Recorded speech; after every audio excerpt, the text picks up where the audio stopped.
സുന്ദര, ഞാനൊരു കാര്യം ചോദിച്ചാ നീ സത്യസന്ധമായേ മറുപടി പറയാവൂ. ഉണ്ണികൃഷ്ണ, നിന്നോട് ഞാൻ എന്തെങ്കിലും നുണ പറഞ്ഞിട്ടുണ്ടാ ഉണ്ണികൃഷ്ണ? നീ അതൊക്കെ അവിടെ നിർത്തിയേ. എടാ, ഒരു ബാങ്ക് തൊഴിലാളിയുടെ മകളെ ഒരു ബസ് മുതലാളി കല്യാണം കഴിക്കുന്നതിനെ കുറിച്ച് എന്താണ് നിന്റെ അഭിപ്രായം? ബാങ്ക് തൊഴിലാളിയുടെ മകളെ മനസ്സിലായി, ആ. പക്ഷെ ബസ് മുതലാളി മനസ്സിലായില്ല? ഇല്ല. ഞാനൊരു ക്ലൂ തരാം. അമ്പാടിയിലുണ്ട്, കൈലാസത്തിലില്ല. അമ്പാടിയിലുണ്ട്, കൈലാസത്തിലില്ല. Beef fry. Beef fry. ആ, അമ്പാടി ഹോട്ടലിലുണ്ട്, കൈലാസ് ഹോട്ടലിലില്ല. അത് വെയിറ്റ് ചെയ്യുന്നല്ലേ? അപ്പൊ അതൊന്നുമല്ല. ആ, ആലിലയിൽ കിടക്കും ചൊറിയാൻ പുഴു. പാമ്പിന്റെ മുകളിൽ ഇങ്ങനെ നൃത്തമാടും.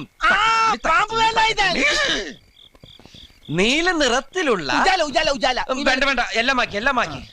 വെണ്ണ കട്ടു തിന്നുന്നവൻ. മിൽമ പ്രസിഡന്റ്.